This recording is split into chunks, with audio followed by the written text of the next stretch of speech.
अस्सलामुअलैकुम वरहमतुल्लाहि वबरकातुहू। ये इल्मुल अद्विया का हमारा एक चैप्टर है, थर्ड चैप्टर, जिसमें मैं आपको बताने जा रही हूँ वस्फ़ुल अकाकीर के एतबार से दवाओं की दर्जाबंदी। ठीक है, तो सबसे पहले मैं आपको एक बात बताना चाहूँगी कि ये जो मेरे नोट्स हैं वो मेरे क्लास के नोट्स हैं, फेयर नोट्स।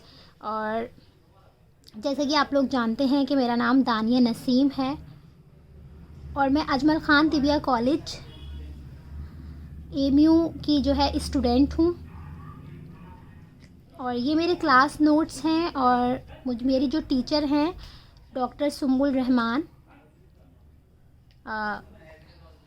उन्हीं के ये पढ़ाए हुए नोट्स हैं। और मैंने जो ये नोट्स तैयार किए हैं वो अपनी टीचर के पढ़ाए हुए नोट्स, मतलब पढ़ाए हुए लेक्चर से मैंने ये नोट्स तैयार किए हैं। और साथ में मैंने ये नोट्स जो है वो अपनी एक मैम की हमारी बुक है, ये बुक जो है तौज़ीहात कुल्लियात अद्विया, ठीक है, इस बुक से मैंने जो है नोट्स बनाए हैं। और ये जो बुक है वो है professor Abdul Latif and doctor Sumbul Rahman ma'am, जो कि हमारी मैम है, हमें पढ़ाती हैं सेकंड ईयर में इल्मुल अद्विया में। ठीक है, तो ये नोट्स उनके लेक्चर और साथ में बुक्स से बनाए गए हैं। ठीक है, तो सबसे पहले देखिए हम स्टार्ट करते हैं वस्फ़ुल अकाकीर के एतबार से दवाओं की दर्जाबंदी। तो यहाँ देखें वस्फ़ुल अकाकीर, अकाकीर का जो मीनिंग आता है वो आता है जड़ी बूटियों का। ठीक है, यानी कि जो हमारी क्रूड ड्रग्स होती हैं, नेचुरल ड्रग्स होती हैं, उनको अकाकीर बोलते हैं।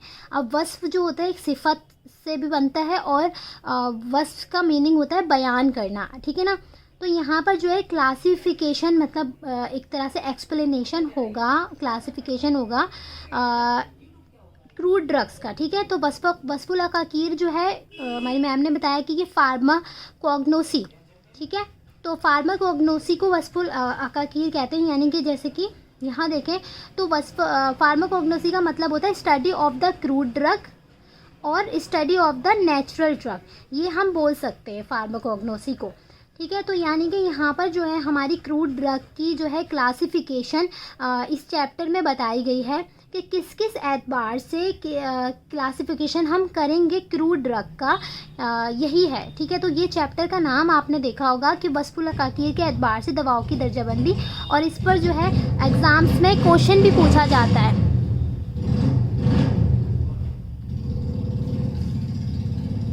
ठीक है, एग्ज़ाम्स में क्वेश्चन भी पूछा जाता है इस टॉपिक के ऊपर कि वस्फ़ुल अकाकीर के एतबार से अब दवाओं की दर्जाबंदी करें। तो देखें यहाँ पर हम क्रूड ड्रग की डेफिनेशन देखते हैं। Those drugs which are obtain directly from the natural resources and no processing is allowed except drying and sometimes cutting for storage purposes. ठीक है, तो यहाँ क्या है कि क्रूड ड्रग्स वो ड्रग्स होती हैं जो कि ओब्टेन की जाती हैं directly from the natural resource से, प्लांट्स, ये सब जो है प्लांट्स जितने भी होते हैं उनसे जो हासिल की जाती है, उनकी जड़ें जो हासिल की जाती हैं, उनके जो पत्ते हासिल किए जाते हैं, या कुछ दवाओं के फूल हासिल किए जाते हैं, कभी कभी हर्ब जो होती है यानी कि बूटी वो भी पूरी तौर पर हासिल की जाती है। तो उन्हीं को डायरेक्टली नेचुरल रिसोर्सेज से जो हासिल की जाएंगी वो क्रूड ड्रग कहलाती हैं। और इनके अंदर क्रूड ड्रग्स में क्या है कि कोई भी प्रोसेसिंग अलाउ नहीं होती है, एक्सेप्ट सिर्फ हम उनको सुखा सकते हैं, उनको खुश्क कर सकते हैं, उनकी ड्राइंग कर सकते हैं और कुछ स्टोरेज पर्पस के लिए उनकी कटिंग करके रख सकते हैं, लेकिन no other procedure will not be allowed in these drugs. Okay, तो क्रूड ड्रग्स वो होंगी। अब इनका क्लासिफिकेशन देखें, ये क्लासिफिकेशन नज़र आ रहा है। ठीक है, तो देखें ये क्लासिफिकेशन में क्या है, अल्फ़ाबेटिकल क्लासिफिकेशन होता है, यानी कि हरूफ तहज्जी के एतबार से दर्जाबंदी होती है।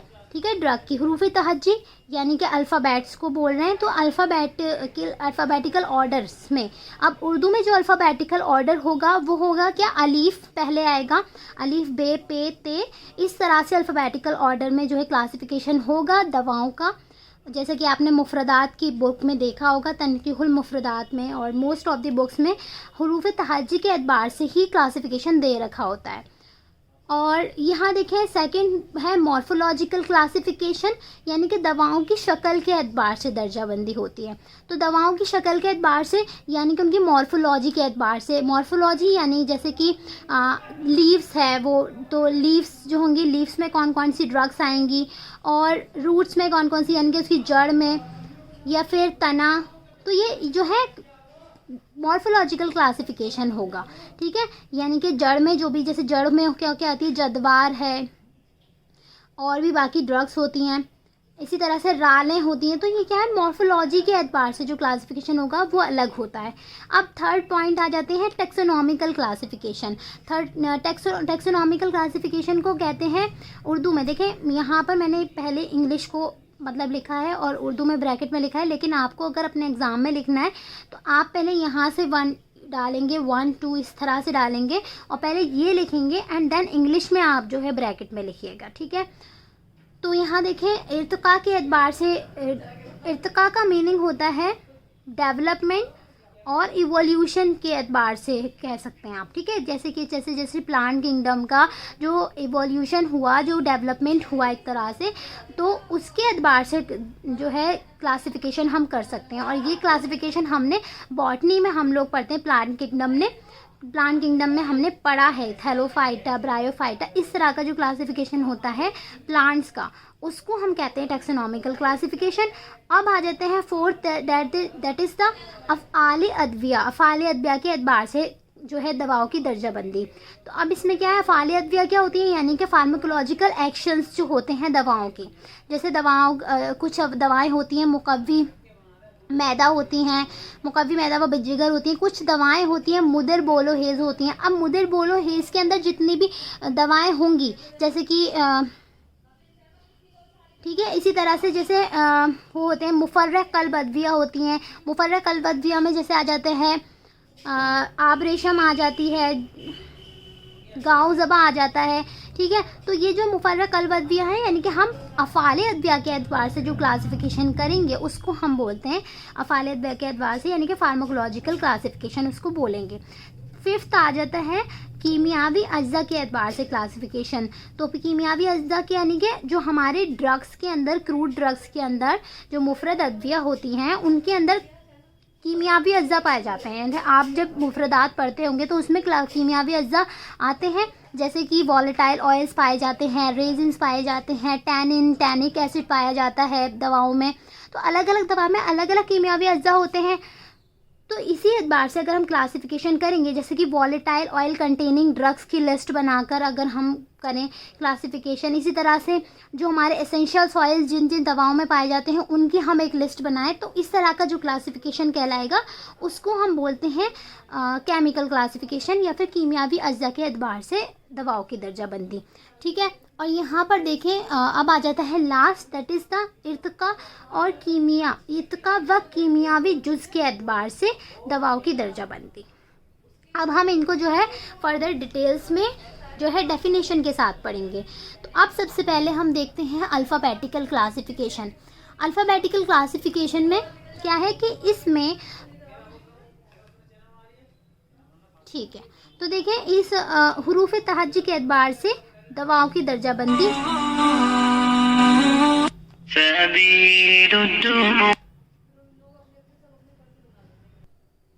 जी, तो देखें इसमें दवाओं की दर्जाबंदी हुरूफ तहज्जी के एतबार से किया जाता है। दवाओं की जो दर्जाबंदी होती है वो हुरूफ तहज्जी के एतबार से किया जाता है, जिसमें दवाओं को पढ़ने में और ढूंढने में, ठीक है, जब हम इस अल्फ़ाबेटिकल ऑर्डर के यानी कि हुरूफ तहज्जी के एतबार से जब हम पढ़ते हैं तो दवाओं को ढूंढने में बहुत आसानी हो जाती है, क्योंकि हमें अगर उस दवा का नाम पता होता है तो हम उस दवा को जो है इंडेक्स में सर्च कर सकते हैं और then go to the page number, जो जिस नंबर, तो ढूंढने में और पढ़ने में तो आसानी हो जाती है। ठीक है, अलीफ वाली दवा हमने एक साथ पढ़ ली, बे की दवा सारी एक साथ पढ़ ली, तो आसानी होती है। अगर हम उसको तफसील से पढ़ना चाहें दवाओं को, जैसे उसके माखिस के एतबार से, उसके अफ़ाल के एतबार से, उसके कीमियावी अज़ा के एतबार से पढ़ना चाहें तो उसमें थोड़ी दुश्वारी आती है।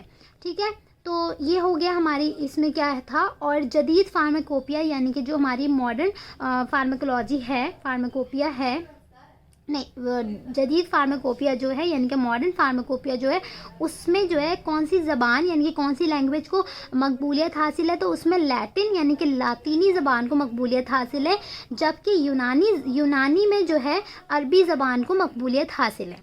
ठीक है, अब आ जाते हैं यहाँ पर, ये देखें तो इस दर्जे बंदी की खसूसियात क्या हैं। तो इस दर्जे बंदी की खसूसियात आपको पता होने चाहिए। ये काफ़ी सहल है और बआसानी इस्तेमाल किया जाता है, यानी कि ये जो हमारी हरूफ तहज्जी के एतबार से इसकी एडवांटेज क्या है ये बता रहे हैं। तो एडवांटेज में क्या है कि ये बहुत इजी है और आसानी से इस्तेमाल किया जा सकता है। अदविया का नाम दोबारा दर्ज नहीं होता जिससे कोई गलती नहीं होती। ठीक है, यानी कि अगर अलीफ के नाम की दवा है तो वो अलीफ वाले सेक्शन में ही आ जाएगी, इसको जो है किसी और सेक्शन में रिपीट नहीं किया जा सकता है। तो इसीलिए गलती होने के जो चांसेस होते हैं हरूफ तहज्जी के एतबार से जो दर्जाबंदी होती है उसमें गलती के चांसेस कम होते हैं। ठीक है, अगर कोई नई दवा का इसमें इजाफा करना हो तो उसमें भी आसानी होती है। अगर कोई नई दवा शामिल करनी हो तो हम डायरेक्टली उसमें क्या करेंगे, हरूफ तहज्जी के एतबार से उसके अल्फ़ाबेट के ऑर्डर में हम उस दवा को जाकर यानी कि उसके ठीक है ना, तो उसमें जाकर हम उसको लगा देंगे लिस्ट में। तो इससे जो है कोई नई दवा का इजाफा करना भी आसान हो जाएगा। यहाँ देखें, अब आ जाता है हमारा सेकंड, दैट इज़ द दवाओं की दर्जाबंदी ब एतबारी शक्लियात। ठीक है, एतबारी शक्ल यानी कि मॉर्फोलॉजिकल, उनकी शक्ल के एतबार से दवाओं की दर्जाबंदी। तो इसमें क्या है कि इस दर्जाबंदी के तहत तमाम अदविया को उनकी माहियत व शक्ल-ए-हियत के एतबार से दर्ज किया जाता है, जिसमें तमाम मवालिद सलासा शामिल हैं। ठीक है, तो अब जो है इस दर्जाबंदी में क्या होता है कि जितनी भी तमाम अदविया हैं, जितनी भी दवाएं हैं, उनको मॉर्फोलॉजी के एतबार से जो है क्लासीफाई किया गया है, जिसमें तीनों मतलब जो हमारे मवालिद सलासा सारे शामिल हो जाएंगे। यानी कि हमारा जो मवालिद सलासा यानी कि नबातात, हैवानात और जमादात तीनों ही इसमें शामिल हो जाएंगे। अभी जो फ़िलहाल इन्होंने शायद प्लांट्स का ही बताया है, जैसे कि दवाओं की शक्ल के एतबार से। अब जो है दवाओं की शक्ल दो तरह की हो सकती है, एक तो हो सकती है ना, एक तो मुरत्तब हो सकती है और दूसरी हो सकती है गैर मुरत्तब। तो मुरत्तब दवाएं कौन सी होती हैं ये पता होना चाहिए। मुरत्तब दवाएं यानी कि जो ऑर्गेनाइज्ड प्लांट्स के पार्ट होते हैं, ऑर्गेनाइज यानी कि जिनको देखकर हम पहचान सकते हैं कि ये लीव्स है, ये रूट है, ये स्टेम है, या फ्लावर है, या बार्क है। ठीक है, तो उनको कहते हैं ऑर्गेनाइज्ड यानी कि मुरत्तब दवाएं। ठीक है, जैसे कि बर्ग कहते हैं लीव्स को, जड़ कहते हैं रूट को, तना स्टेम, फूल फ्लावर, छाल बार्क। अब आ जाते हैं यहाँ पर गैर मुरत्तब दवाएं। गैर मुरत्तब दवाएं जैसे कि समूह गम्स होते हैं, तो राल गैर मुरत्तब यानी कि अनऑर्गेनाइज पार्ट ऑफ प्लांट होते हैं ये। तो समूह हो गई यानी कि समक से बना है समूह, और गम्स आ जाएंगे इसमें, और रालें आ जाएंगी, रेजिन्स, और तेवियात यानी कि जो सिक्रीशंस होते हैं वो इसमें आ जाएंगे।